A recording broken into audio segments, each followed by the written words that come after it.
and that's just going to be crazy.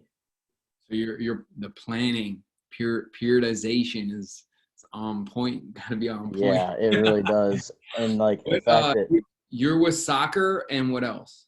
And what? both soccer teams, and then like both volleyballs, field hockey, and cheer. So Those are all fall sports. yeah, pretty much.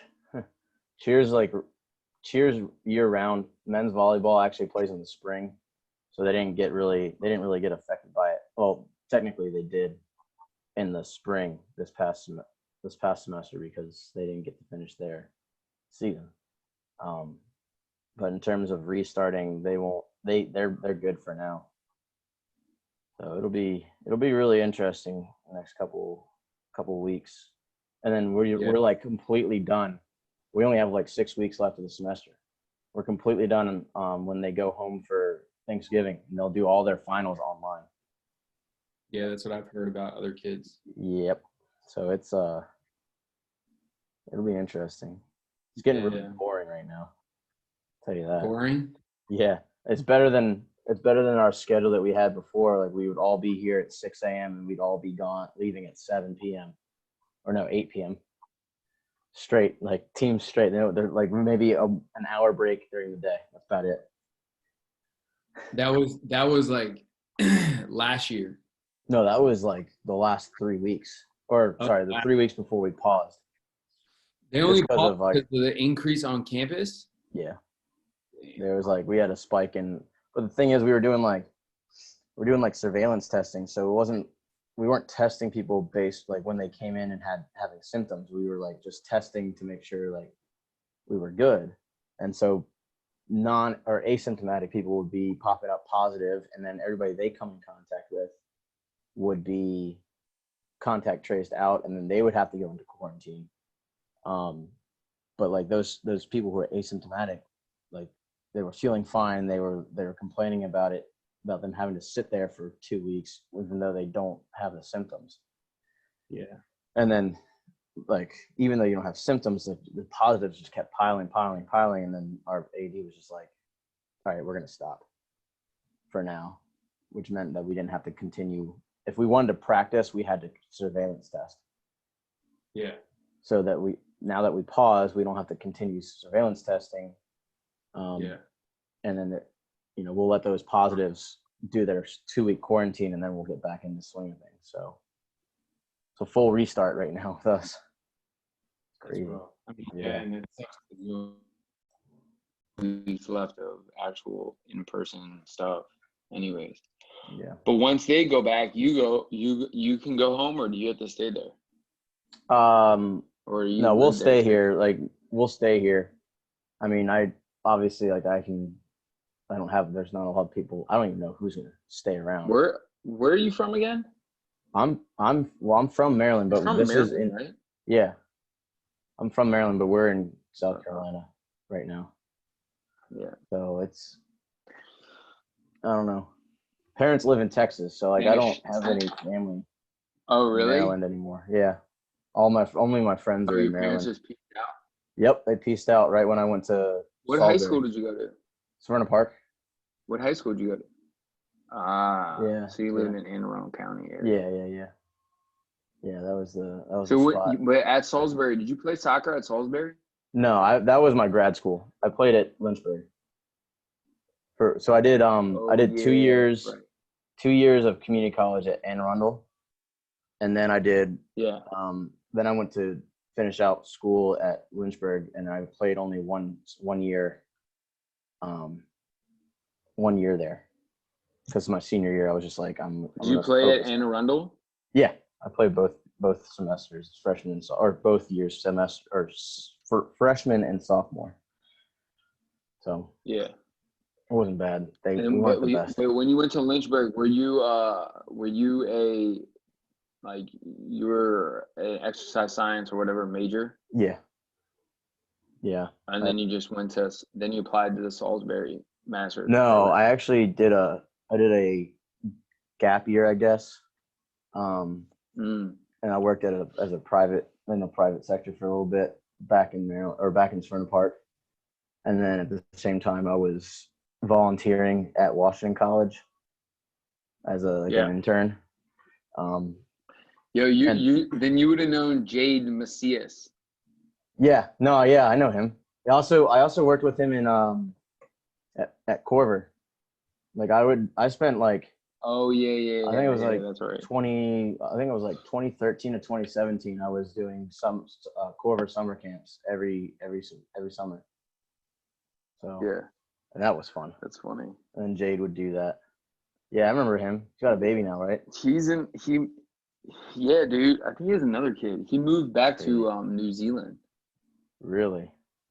Wow. Yeah, took his kid and peaced out. Like, no way. Cause he went back there because he started playing soccer there, like whatever league they're in. Oh, okay. I mean, again, like it might be his segue to like whatever it could be, like a national team out. I mean, he's old. He's on the like downward slope because he's like getting older. I think he's like at least 29, 30. Yeah, he's a little older than I am. His wife was the ATC at Washington College.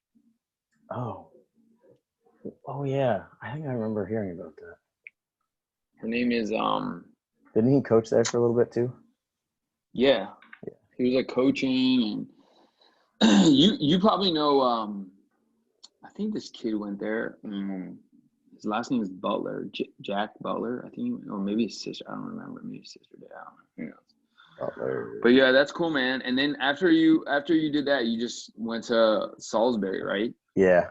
Did the program, and then you were just under Matt 9, or like you had to intern under Matt 9, or so a grad assistant program. When I first got there for the first semester, I was actually a grad volunteer, because they got Dustin was there. That was he was going into his second year as a GA, and then Tommy, one of my good friends, he got the other position, and he had gone. So Tommy was there for undergrad and did all like 3 years of interning with Matt. So he kind of just moved right into the position because he did a great job there. And then coach pulled a guy actually that came from Limestone. His name was Brett. He came from Limestone and went to get his master's degree at Salisbury. And then he coming from a full-time position to a GA position. He wasn't really feeling that, I guess, and decided that he could, because now he's the director at Kenyon College, so he's like doing a really good job of now. So it was the right move for him for sure. But once that happened, Matt just came to me and said, "Hey, Brett's leaving. I would want you to be taking a spot. Do you want it?" And I was like, "Absolutely." So then it was basically a year and a half, but I was actually training tennis at that time when I was a volunteer. I was training them with a little bit of oversight from Matt. And then I would help Matt out with men's lacrosse, which I think is one of the reasons why he was like, I think Tyler would be a good replacement. So then I got, after that semester, I got tennis, I kept tennis, gained men's soccer, gained women's basketball, and then gained softball. And that would, again, help out with football and help out with men's lacrosse. Who mostly dealt with football, Matt? Yeah, that was Matt's team. Matt took that team, and then Tommy did lacrosse, right? Yeah, he would do lacrosse. He switches every couple of years, but he always keeps football. He always keeps lacrosse because those are the big teams. Yeah. So how is it working with him? Because you know how Matt is. Like he's recognized as one of the he's been NSCA strength coach for multiple years. He's obviously doing something right. He's doing stuff. He's doing a lot. I mean, he really puts himself out there, which is one of the things I appreciated about him, because he was a fantastic mentor. Like the guy, Johnny Jenkins, was the head performance coach at Washington College, and he's the one who sparked the passion for the field. And it was I didn't know a whole lot about strength and conditioning, really. I knew all the exercise science stuff, but then he was like, all right, this is what it takes to be in the strength and conditioning field. This is what you got to do. And I said, cool, I like it. I enjoy coaching. And then he encouraged me to apply to Salisbury and try to get a GA position with Matt, because he knew Matt. And then he told me all about Matt. And then Matt basically just took the reins and made it even improved the passion, like made it even exponentially better. I mean, he talks a lot about and I'm sure you got a lot out of it, a lot about culture. Like, yeah. I mean, what does he address? Like, what is something that you recall? Yeah, so the one thing that he and I would always talk about was the commitment continuum and how we can assess commitment, because really you can't really put a number to how committed somebody could be. Mm-hmm. It's kind of like a abstract topic, like mental toughness. Coach Nine talks a lot about mental toughness. Yeah. And he says, like, what is it actually? So then he started getting into, like, how committed are you to all these different pillars of, playing your sport. And then you could use the commitment continuum to kind of rank or to give a number to it. So now you're actually able to quantify it. So I was really interested in that. And I actually did a little bit of that with men's soccer at Salisbury. And the big thing here is that it's hard to do this with a team that already has a culture in place. Now, that's not to say that men's soccer didn't have a culture. It just needed a little bit. We all thought it needed a little bit of a boost. And this was even talking with our head coach, Alex Hargrove, preseason or in the summer before my last semester with them. No, sorry, the winter before my last semester with them. And he's like, yeah, I think that commitment continuum stuff would be great. What are you thinking? And I just kind of gave him a spiel, and we started doing it. And I helped them define certain things that was expected of them. And then they started ranking themselves on a scale of 1 to 10, like commitment scale, how committed they were to that specific topic and that specific standard that they set. And the greatest thing was I wasn't setting these standards for them. It was me trying to pull standards out of them. So it was all them. They were the ones talking about it. They were the ones setting these standards and saying this. So now I can say, like, oh, well, you said this and you're not actually sticking to what you said. Mm-hmm. So then we can just basically do whatever we wanted from there. But that was that, like I said, you can't really do that with the team that already has a culture. So I don't actually do that at all now that I'm at Limestone, because a lot of the teams that I work with already have a set culture and they're doing very well with it. So yeah, culture was one of Matt's big things, and he also talked about how too many coaches worry about the X's and O's, but not enough about the mental side of things, like being able to cope with stress, being able to accept criticism, holding others accountable, and just like doing your job. So that was really interesting to me. And then also like the creating the relationship part of things is that's what Matt was the one that kind of pushed my thought process on improving my relationships with athletes to get more of a effort and focus out of their time with me. Yeah. So that stuff was really cool. Yeah, I mean, I've been to a number of conferences where he's been the giving talks. Yeah. And I think he does a really good job with that, about talking about culture and building a relationship with the kids, because I think and that goes with anything, and I'm sure you now probably do this very similar thing with the kids that you work with now. But, you know, when we were younger, it's like, you know, the better you are, the better relationship you have with your teammates, it's the same sort of thing. Yeah. The easier it is to play with each other versus like having these like, you know, uncomfortable situations where like, you know, you don't want to deal with it, or this person is not grudges good or within whatever. the team. Yeah, exactly. It definitely creates some resentment and conflict within the team. And I agree, it's the same way with coaching. Is like if you did something that I didn't like and I'm your teammate, you know, I may not. I'd hope I wouldn't do this, but I may not like want to pass to you on the field. Yeah, exactly. But then if I like you and we're great friends and we play on the field at the same time, it's like, you know, there's going to be some good chemistry and we're going to kind of understand what each other's doing.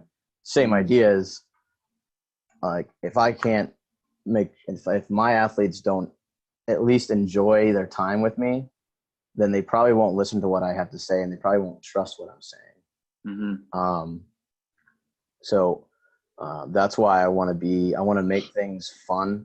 Let's not say fun because fun can be taken in a different way and out of context, but I want them to enjoy being here. Fun is involved. I also want it to be competitive. And I want them just like, you know, the simplest thing you can do is just play music that they like and they'll enjoy it. Yeah. And then me being a person, like I have a really outgoing personality. Yeah.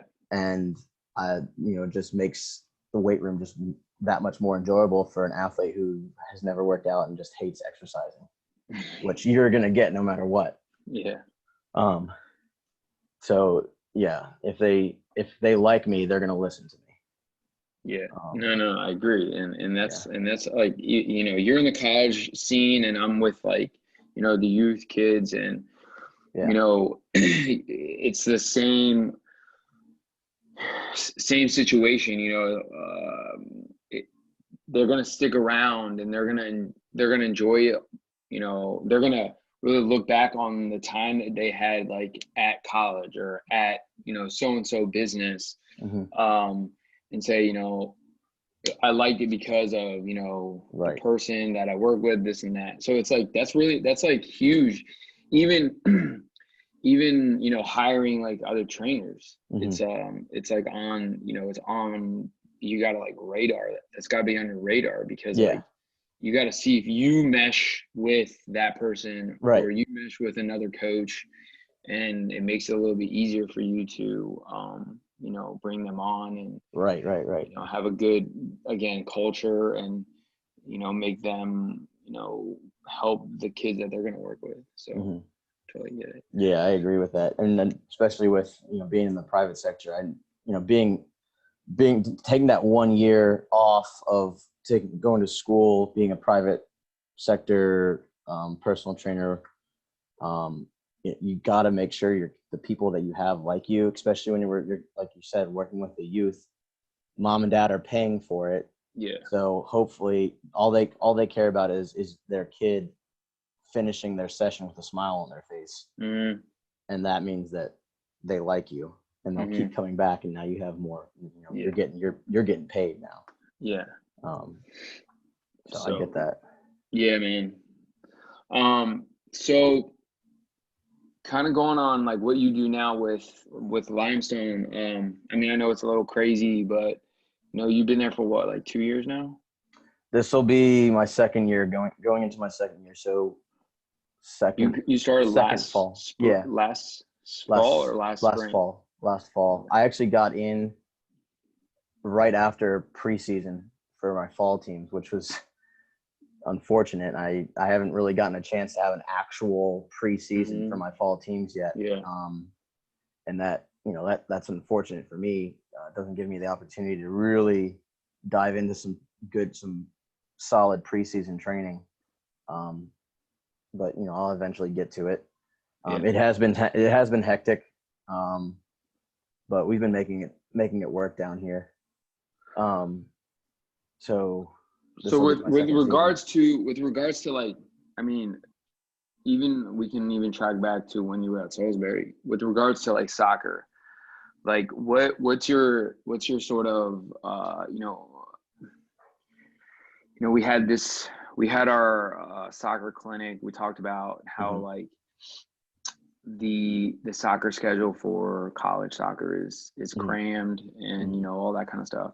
And you being kind of in the front lines, talking about what are you doing in order to, obviously in the off season, which is most of the summer, and then you got that preseason sort of transition gap, and then you got the in season. Like what are you doing?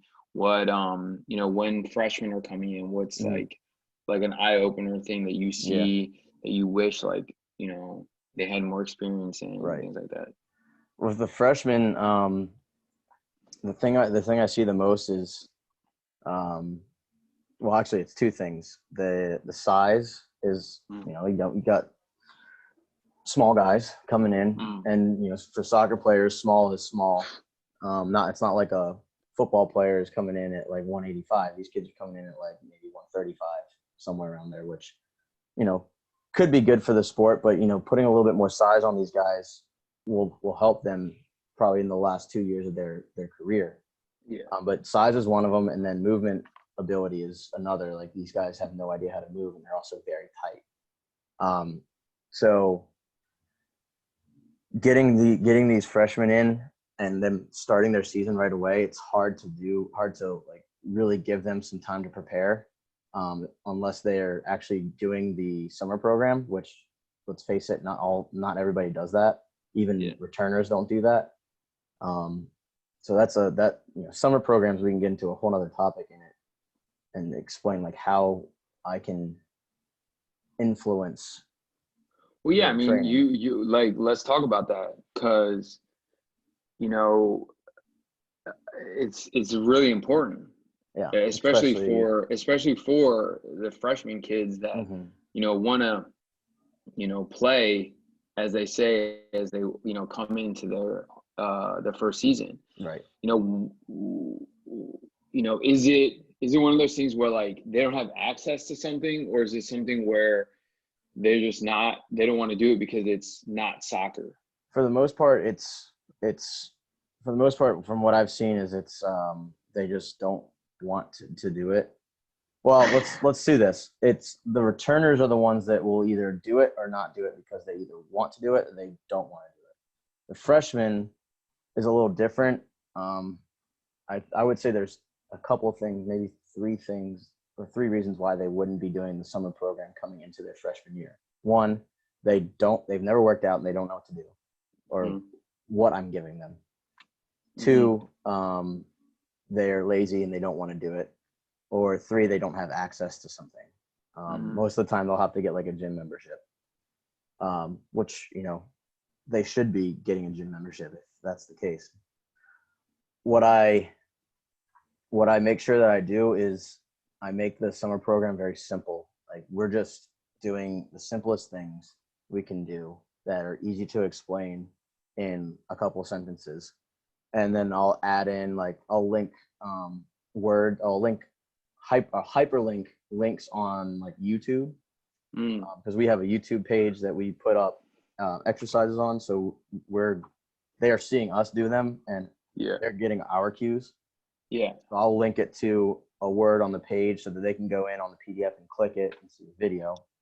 One of the pretty simple. It's a simple thing we can do, and then making it quick and easy.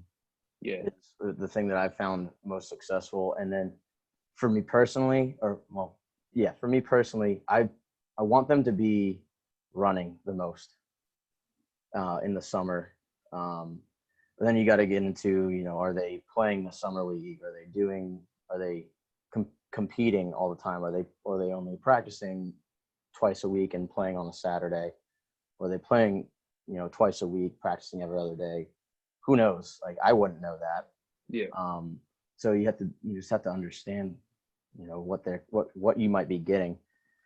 Biggest thing is, keep playing and going on and running, doing some sprints, because that's what they're going to do in their sport. They need to be able to run for a long 90 minutes, hopefully. and then also sprint. So tons of times in that 90-minute time frame. So my emphasis is just making sure that they can go out and run in the summer. And then that kind of leads into what I would do in the off season is my emphasis is really on sprinting and conditioning, because for the most part, we don't need a whole lot of muscle as soccer players compared to like football or lacrosse. Obviously, a stronger athlete has more muscle and is going to run faster. So we want them to be strong and we want them to be fast. So of course, I want to have a little bit of muscle on them, which means I don't neglect the weight room. So when I say that, I emphasize conditioning and sprinting more. A lot of people say like, "Oh, well, are you not lifting them?" It's like, no, I'm doing that, but I'm just emphasizing the stuff that's more important in their sport, running and sprinting. And I think one of those ways to improve the running and the sprinting ability, yes, is sprinting as often as possible without causing fatigue, but also plyometrics. And I've used that a lot lately, and it's actually developed since my time at Salisbury with Matt, and also the times that I've had at University of Denver as an intern, and especially with Ben Hoffman at University of Maryland. He kind of like opened the next room in terms of my understanding of how we can program plyometrics and use them to our advantage. When you were let's talk about that, because that can but I want a quick question. When you were at Denver, did you go to, or did you ever visit Lauren Landau? Weren't you there? I didn't visit him specifically. I did actually get a chance to talk to him, and he had a lot. We also went to a conference called the Power Conference, and he was speaking there. Yeah. And he's got some really good stuff on change of direction, agility, sprinting, all that stuff. I really thought that I don't know if this is his drill or not, but he uses the pivot step a lot. So you basically make an L with 3 cones, and you go in, and instead of doing a quick like 90-degree cut to the left using your right foot, you actually step with your left, spin around, and then sprint. So it's working that ACL mechanism of injury, the plant and twist. So it's like exposing the knee to that. So I thought that was great. But the problem that I see is so is it like you go straight, left, you go straight, turn? Yeah. So you do like a little spin turn at that corner right there, and that's it. Spin turn at the corner. Okay. Yeah. So it's literally just like an L drill, bop. But instead of punching right, you spin left and hit left. You plant with your left and spin out to your right, and then I like that. It's really it's good. But the problem you gotta worry about is like if you get an athlete who just isn't able to handle that kind of movement or load. You gotta. I haven't actually done it yet with anybody. I used to do it with myself. Like I want to do it, but the athletes that I get, they're just not capable of it right now. It could be one of those things where you don't stick them into a drill. It's one of those things where you just like maybe just throw them into like just a spin, tags with like, you got to spin or some shit to get out of it. Because then they can look at it this way, like, I totally get it because, I do not like a drill like that, but like I'll do some like tag or shit with these like little kids, and fun. And I'm trying to get them to understand like you don't just sprint and like don't make any type of cuts. Don't do that. I'm like, yo, you gotta like open up your imagination on how to get away from people. Have fun with it. And yeah, exactly. And that's the thing. Like, and so it's so funny when you see kids these days like spinning because it's like It's like, yo, what the hell was What that? are you doing? Like, What are you doing?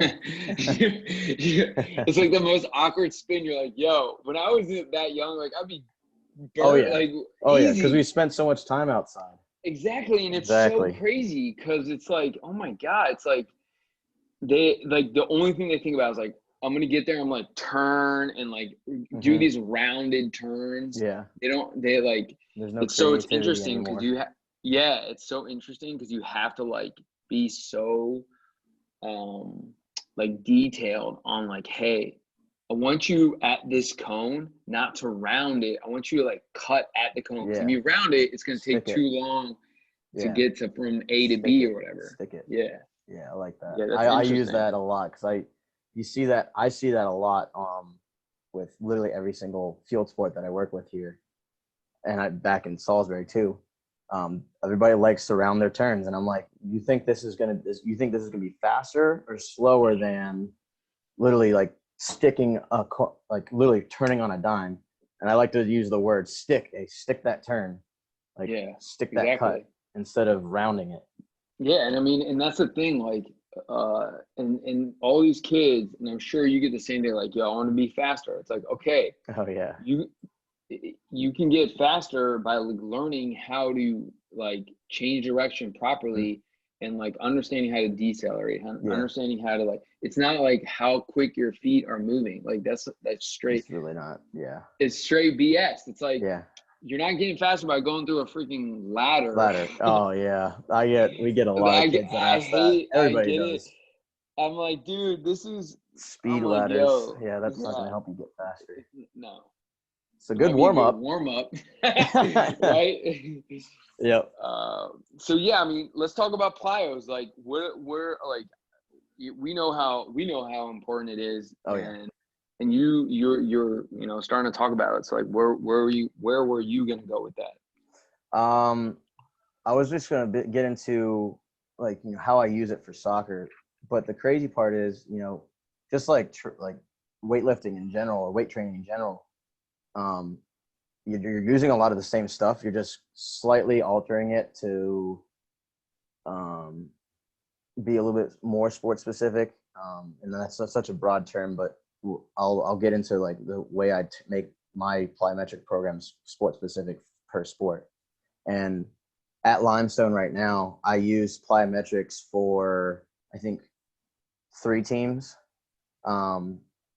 That's men's and women's. Well, sorry, 4 teams: men's and women's soccer. Wait, hold on, 5 teams. So 5 out of my 6 teams. Because soccer you need to be able to sprint, and then volleyball you need to be able to jump, and then I also have cheer, which is very like their sport is plyometric. That's all they do. So I use that a lot. It's just for cheer, since they're jumping a lot, like more so than volleyball. I'm not doing a whole lot of it. It's just the volume's a lot lower. And then volleyball, same idea. I'm just doing a little bit more volume than cheer, but not as much as I would with like soccer because they're jumping in their sport all the time. Mm-hmm. And then if you also look at it compared to volleyball to soccer, volleyball's vertical for the most, like pretty much all the time. Soccer, you do a little bit of jumping, but most of the time it's sprinting. And now sprinting is plyometric.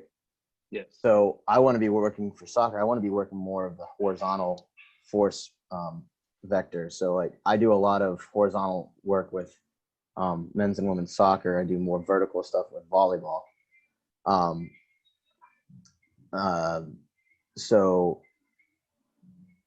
But that's not to say that I don't neglect it in soccer. I do work vertical stuff with them, and that's kind of like at the beginning of the beginning of the off season. Can you hear the music in the background? Okay, good, because some guys just came in. They're blasting the music. Where was I? Yeah. So basically, getting into like the off season, I'll start off with like the freshmen, because I'm not going to throw them right into a plyometric program that the seniors are doing, because that'd be crazy. But when I first get the team, I'll assess 2 different things: a 10-meter and a 20-meter sprint, which I use timing gates for. and then broad jumping. And those are pretty good. Like those are assessments that I could use for multiple different reasons. One is to see how fast they are and how much lower body power they have. But it's also a good idea. It's like, the faster guys are probably going to be able to handle higher intensity in plyometrics, and the slower guys, maybe not. So that gives me just a little bit of like a screening or ability level at that point rather than like spending so much time doing like depth drops for like flight time and all that stuff. I have two things that I can easily just take a look at and be like, oh, faster guys are probably going to handle that. Slower guys probably need to, back off to begin with. So for the freshmen, we'll start off with like a remedial program, which I focus a lot on like low level plyometrics, working on like, we'll start doing slow ground contact times because that's not as intense as higher ground or faster ground contact times. Single efforts, and then like really simple exercises. So we're looking at like broad jumps, vertical jumps, these things that everybody likes to do now called snap downs and depth drops. And that's kind of the extent of that first phase for, well, actually, sorry, I forgot about pogo jumps. So we'll do pogo jumps that are super low level, and we'll do a high volume of it. Forwards, backwards, in place, side to side, single leg, just a lot of different crazy stuff to work on, like getting those lower body muscles and tendons kind of exposed to low levels of stress that'll help them get more, or help them tolerate the higher intensities that we'll see later on. But of course, like the advanced guys, so probably my juniors and seniors will start at like a slightly higher level. I wouldn't be doing depth jumps with them right day one. I'd actually have them go back a phase, like from where they were last year, start out with like, low level, like some low level exercises to moderate level plyos, with like similar volumes as freshmen. And they can handle that because they've been training with me for at least a year. And when we're working in that, for the advanced guys, when we're working there, moderate level plyos, we're going to try to work on faster ground contact times. We might move into like some multiple effort exercises, but a lot of single effort still. But at that point, I start making it more complex by forcing them into different planes of motion. So most of the time we're going like sagittal, like straight up and down, or forward and back. Now it's lateral. We'll go side to side in the frontal plane. We'll rotate. We'll combine like a vertical jump to a broad jump, because that would be a single effort. So it's just kind of thinking about how I can increase the complexity at that point. And then once we get to the late off season, like when we're maybe a month or two away from our preseason, that's when I'm working towards like high intensity plyos, like the fastest ground contact times you can see, multiple planes, multiple efforts, all that stuff. So like that would look like repeat verticals. So just trying to jump off the ground as fast as you can. Maybe like some tuck jumps. I really like to use uphill broad jumps, and I do that out at practice if I get a chance to, because we have a great like uphill turf like pathway that leads down to the field. So I'll use that. Right. It's great. I mean, it's really helpful. But Is it like a long distance, or is it like few jumps? I just to keep things simple, I just do a triple jump. And then the one thing I actually like for the men's team here, Coach Alsop likes to, or the culture here is always competitive. Everything they do is competitive. Whether it be like, whether it would be the last like sprint in my warm up, because I always end a warm up with a sprint for a field session. Yeah. That last sprint, the two sprints are competitive. Like, it's not, this is just building up. We're going. Like you try to be the first guy there. What I do is I'll pair guys up, and then I'll give each of them a cone, different colors, obviously. And so they all start on the same line. And the first guy goes, he puts his cone down in line with his heel. The next guy goes and tries to beat him on that triple broad jump. And then they just keep competing every single set until, and then, say they do 4 sets, whoever won the most sets, gets the clout or the reward of being the guy who beat you. So they love that one. I like doing that a lot with them. But also I'm trying to think about how. So guy jumps, puts his cone down, puts it at his heel. Yeah. And then the next guy jumps, tries to beat that guy. Is that what you're saying? So you're just trying to beat each other, but also, you can spin it as you're trying to beat yourself, your previous jump. But when I work on my sprinting, my jumping and plyometrics, I'll actually do that myself. I'll go on a flat surface and go triple jump and try to beat my previous cone. It really works. It really does. But I like that. Also looking at like using hurdles. I love using hurdles because the coaches have them. If I can get a chance to be out on the field with them for practice, we'll do that during the warm up, or in between the warm up and our first drill. They'll go over there. They'll do repeat jumps, either linear or lateral. And then the one thing that I've started to do is when we first get into hurdles, it'll be a jump as high as you can and stick the landing, reset, and then jump again. So it's not continuous. Then it'll be a jump, like a hurdle jump. So trying to get up as high as you can, a double bounce. So you absorb and do like a small hop in between and then jump over again. You will hop, boom, 1, 2, and then stick. And then finally you go to continuous, where it's just one jump every single hurdle. And that I think is just the best progression, because that's a really intense exercise. Doing a continuous hurdle with one bounce in between. It's, I almost popped my Achilles this week trying to do that stuff. So got to be careful with that.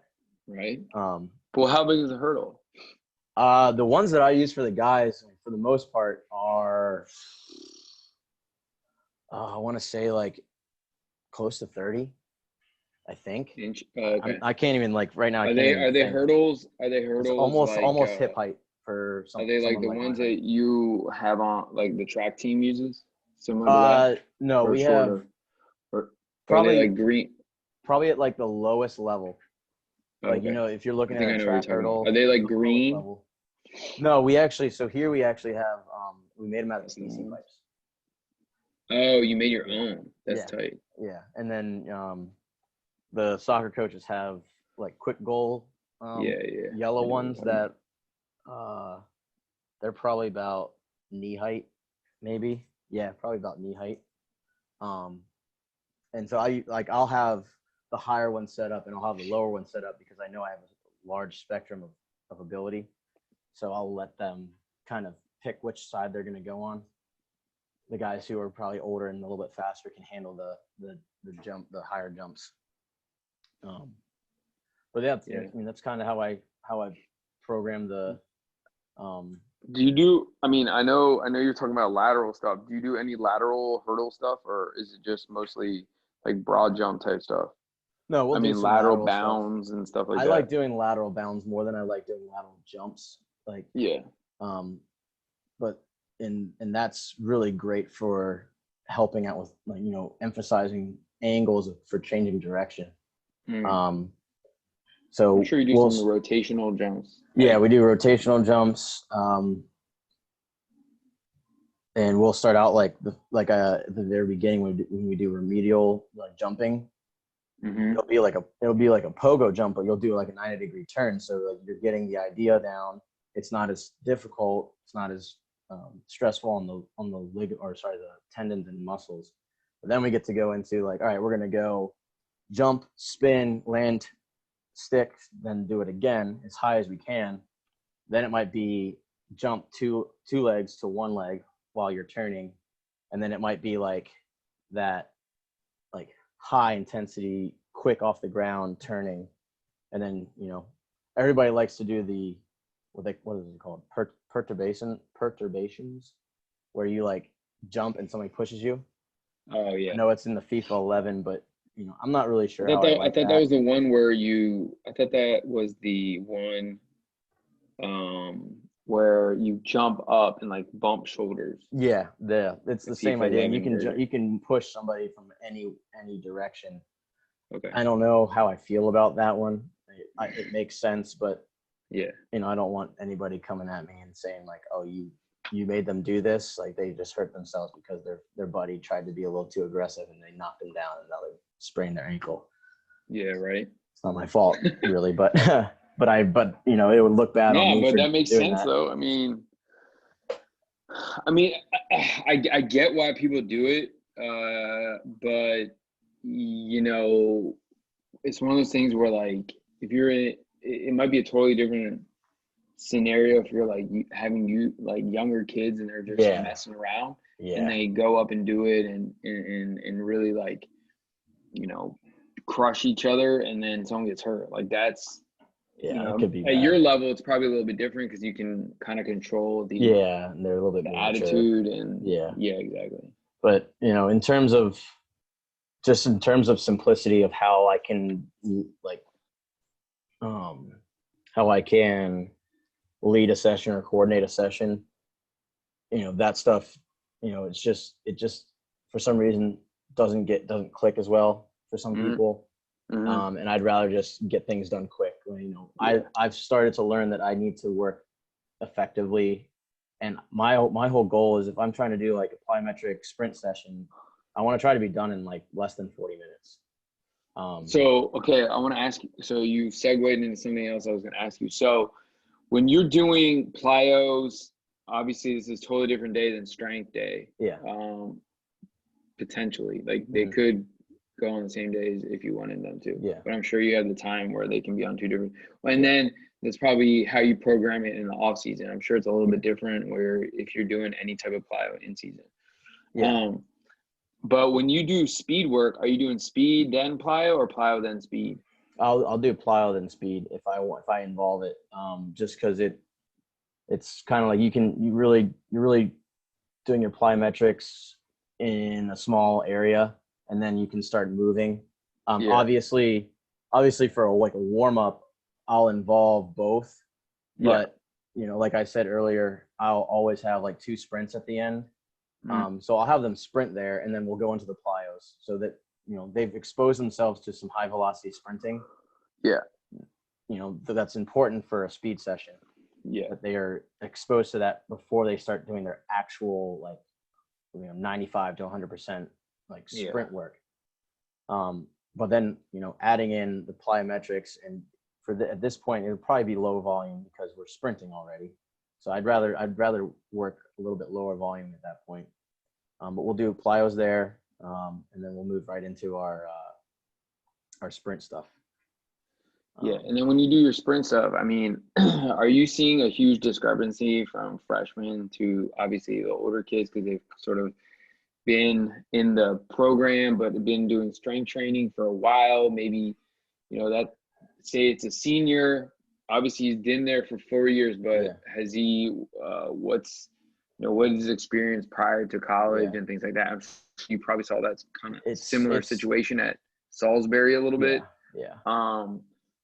I mean, and that's the thing. Like, I'm trying to tie in like the college and the youth because it's a lot of kids don't really understand that it is definitely a totally different level when it comes to, granted, like, if you could play soccer, great. But there's going to be a time where like, that's going to hit like a roadblock. You're going to hit a roadblock because, kids, certain people are going to slowly start developing and getting stronger and getting faster and getting better. And if you're, just using your quote unquote skill as the only thing, that's going to it's not going to take you there for sure. Right. Like that's 100% sure. Yeah, talent will only get you so far Exactly. And at a certain so, point. yeah. And and you've been around the college scene enough to see that coming in as a freshman kid, not doing anything prior is, I'm not saying it's setting you back, but you got a lot of work to put in. Yeah. Yeah. It definitely, it makes the job a little harder, but you're going to see that in every sport, except for, the ones that are, have the tendency to actually be involved in the weight room, like football, lacrosse, baseball, like those sports. Typically, you see a lot of guys wanting to be in the weight room, but you don't see that with soccer in a lot of places. Well, actually, I actually have some thoughts on like what I would want to see in a incoming freshman, or what they should be doing beforehand. But sprinting, it really, I like this because Coach Nine says this all the time. It depends. So for the most part, most freshmen come in not understanding or not having good form, not understanding how, what you're supposed to be doing when you're sprinting. And it's just because they've never been taught, or they haven't learned how to sprint properly, which is okay, but then you have them in their first sprint session with me, and I say, all right, hey, we're going to do A skips. They don't know what an A skip is. And so I have to slowly explain it, and they never get it first time. Yeah. There's a handful that might actually get it, but they take a couple of weeks to fully understand every single portion of an A skip. And I love using A skips or like certain variations of an A skip, like a triple hit, A skip, A march. All that stuff is helpful in improving technique of sprinting. But then, of course, they, for some reason, end up not being able to apply it to the sprint, and it just takes time. But at the same time, like soccer players, like I said before, they just don't understand how to move well, and so I see seniors still having issues, and I'm trying to my best to slowly adjust them. I haven't been able to see a whole lot of development because I've only been here for a year and a half. And I hope to see some more improvement, especially once we get back into the swing of things.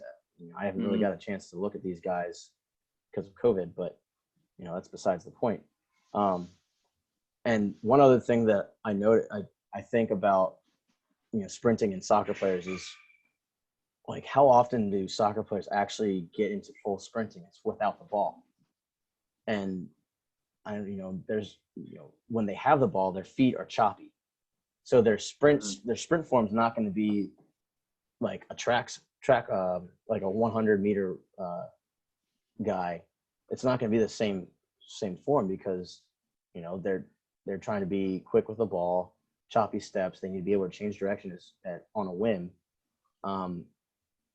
And there's also been discussions on like, is it necessary to work on improving the sprint form when you're dribbling in soccer, when you're dribbling with a ball, you're still taking those choppy steps. I remember like years ago, it was like the ESPN like sports science show where they would take like elite athletes and try to explain like how they do things. And they had Cristiano Ronaldo in with like some track guy. I can't remember who it was. And they were supposed to do like a weave, like sprint, or like a straight sprint. And they explained like how Cristiano Ronaldo is still fast, even though he takes choppy steps because he's a soccer player. And so when I think about it, it's like, is it really important for me to be changing these guys' form? Some people might say that it's helpful, like in the long run, it's more athletic to improve sprint form. But in terms of improving their speed on the field, I'm not sure what I think about that. So I've Yeah. been playing around with it. Yeah, I mean, no, I totally get it. Because, I mean, at the end of the day, like, I don't know, there's some stat out there that says how long you actually have the ball, right? Yeah. It's like, minutes, Yeah. literally less than 5 minutes, like probably even less than 3 minutes, Yeah. but in total, the whole game. Yeah.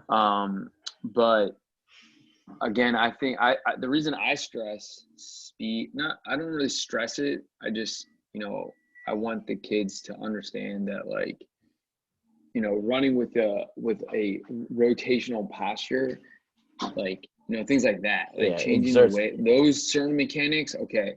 Sure. Yeah. I mean, getting them faster, yeah, it's going to take time. But, like, the other thing is like, you're not getting faster if you're, not exposing yourself to some kind of plyometrics that you were talking about before. If you're not exposing yourself to the weight room, you're not, exposing yourself to, like, literally, like, different type of speed, like modalities, for instance, sled work, banded stuff, like things like that. So, like, a kid coming to somebody, and even you, or in the private sector, it's like, and he wants to get faster. It's like, okay, well, I mean, you got to commit to it. You got to commit. Like, you can't just sit here and tell me, like, oh, I'm going to come, like, when I can. Yeah. No, like, it doesn't work like that. Right. Like, exactly. You're basically telling me, like you don't really care that much. Yeah. And so, and that's like the same with practice. It's like, if you really enjoy playing soccer and want to get better, you're not just gonna practice when you have to practice. You're gonna practice, like, all the time on the other days, like on, things that you feel like you need to get better at. Yeah. And that's the thing.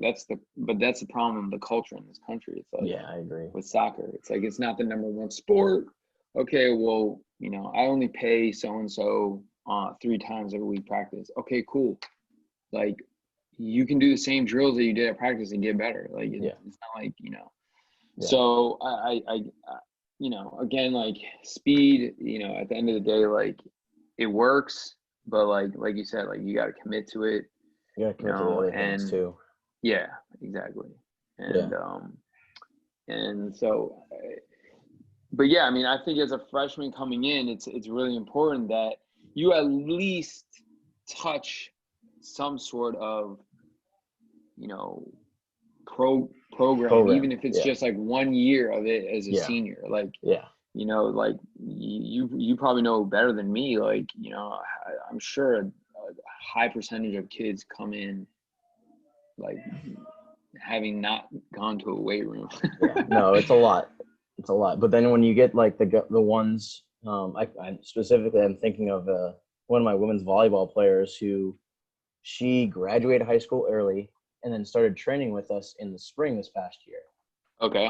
And she had spent the last 2 years of high school, like, in a weight training class, and she comes in and she's able to clean well. She's probably one of the strongest players on the team as a freshman. And it just goes to show, like, what happens with, when you actually, like, kind of do stuff before you get into college. And now she's, in a better position than her, peers within the freshman class.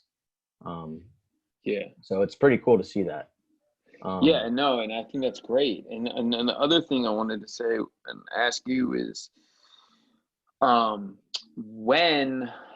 was I going to ask you? So, like, oh, wow, I literally drew blank. Brain fart. It happens all the time, man. I mean, forget it. I forget. Anyways, so yeah. Well, that kind of makes me think of, one of the last questions that you asked me, or you sent to me yesterday, was, what I would suggest to an incoming freshman. And I think we touched on, like, we touched on 2 of those, actually. There were three things that I was going to say. And the first one was, like, actually working on the skills of the game. And that's exactly what you were saying, is, like, if you want to be better at the sport, you have to practice more than just the days that you go to practice. You have to be actually learning this, like spend time practicing your craft, like master the basics, work on your weaknesses on a weekly basis. And then eventually everything else will improve. And then it goes to show that it's the same idea in the weight room. Was like, if you're getting good at the basics, then, like a squat, like hinge, push, pull, all that stuff, you're going to get better at other things that we're going to do, like sprinting. Like if you're in a program that emphasizes Olympic weightlifting, like your squat's going to help with that. Your power output, just being able to squat well is going to help you clean. And then the second was about the weight room. You don't have to be ripped to play soccer. You just need to be really strong, really fast for your body weight. And that's like compared to like football, where you should have you do need to have a little bit of padding on your body. You do need to have some muscle, because you're working with guys that are 300 pounds almost. So yeah, that sport would need it, but we don't. We need to be able to run fast, and more weight more weight doesn't necessarily mean running slow, but being able to run fast for 90 minutes at 300 pounds is going to be tough. So hopefully we're not there. And then the last thing was, you just need to start or incoming freshmen need to start investigating like the fitness professionals around the area where they're from, so that they can find somebody that can help them move better. And that's the biggest thing, is like, I don't really need to have a insanely strong freshman come in. I just need a freshman that has the basic ability to move, and then I can build on top of that. Yeah. And, I believe that moving well is helpful for mitigating injuries. If you're able to move your hips in multiple different planes through a full range of motion, I think you're less likely to get injured that way, rather than if you were like stiff. Like if my hamstring can only go like I can only straighten my hamstring like that much, rather than straight like that. I mean, that's an issue. Yeah.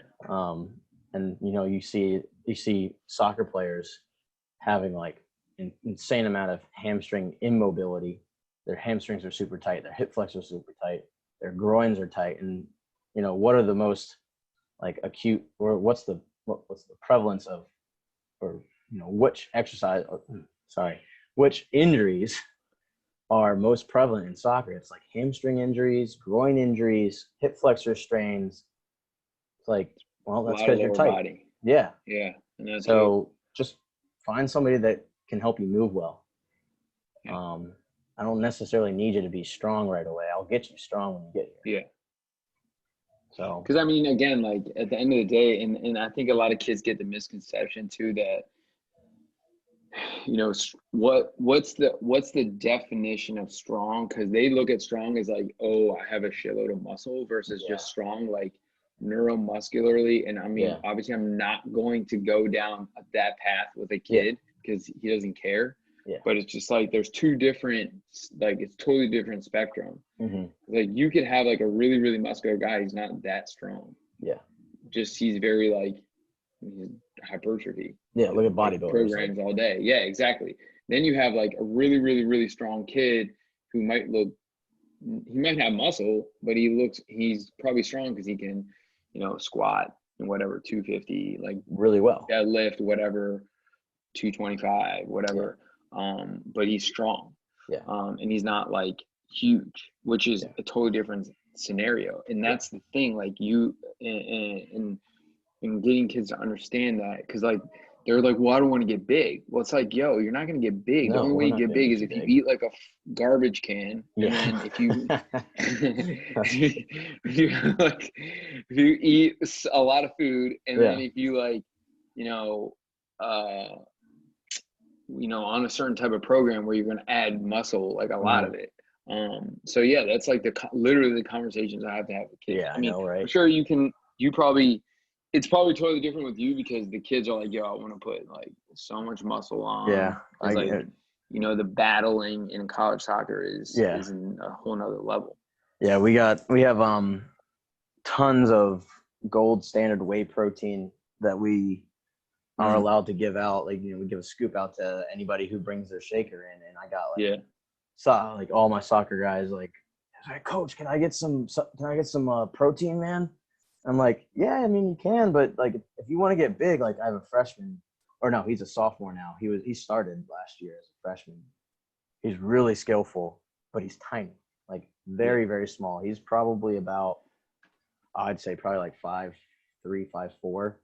Can't remember what position he plays. He's probably like in the 130 like weight range, and punished. And he started coming to me and was like, "Hey, coach, I want to get bigger." I was like, "Well, what I'm doing right now is getting, this should elicit muscle growth, but you can't just come in here and ask for protein. Like, you need to go and literally get into some actual eating." And there's no better time than right now during the off season. And we're lucky enough to have a sports nutritionist on our staff who actually is a registered dietitian. And so she takes consults within for our athletes. And I'm still amazed how many athletes we have come to us when they know that we have a nutritionist on campus, like for the athletes. And we're like, yeah, that's Emily's job. Like, how about I'll give you her work phone number. You give her a call. She's got great information, and she'll like literally put a plan for you, put it together for you. Like, if you only eat from the cafeteria, like she works hand in hand with the cafeteria. Like, she can go in, ask the people who, what's the meal plan for the week, and she can go in and say, like, this is how much you should eat of it. This is what you should eat. All this different stuff. Yeah, it's crazy. They don't even know. No, and that's really important, because again, like we had on the clinic when Stephanie was talking about the importance of eating for your sport. It's huge. I love that. It was great.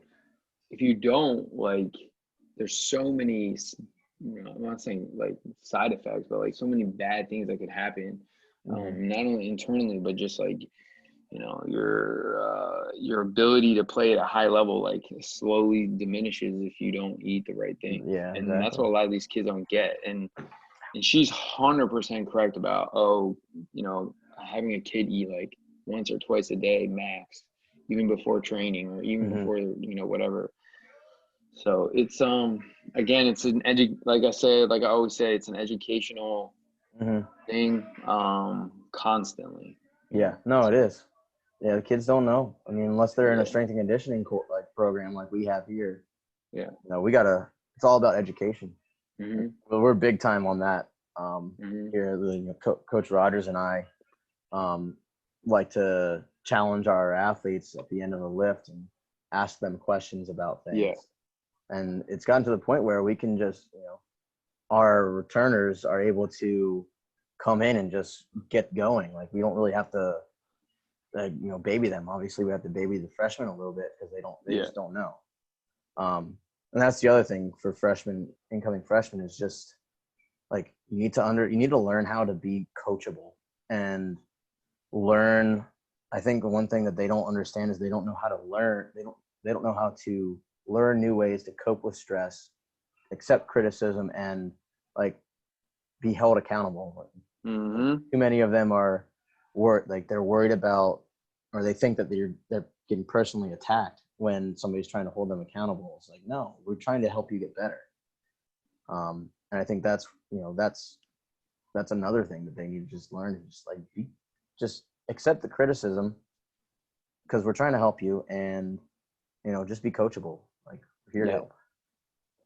Yeah. So no, you're right, and that's, I hate to say it, but it all comes back to the environment that they were brought up in. We have no control over that. I mean, you might be able to, because you're getting them younger than me. But when I get them, they're already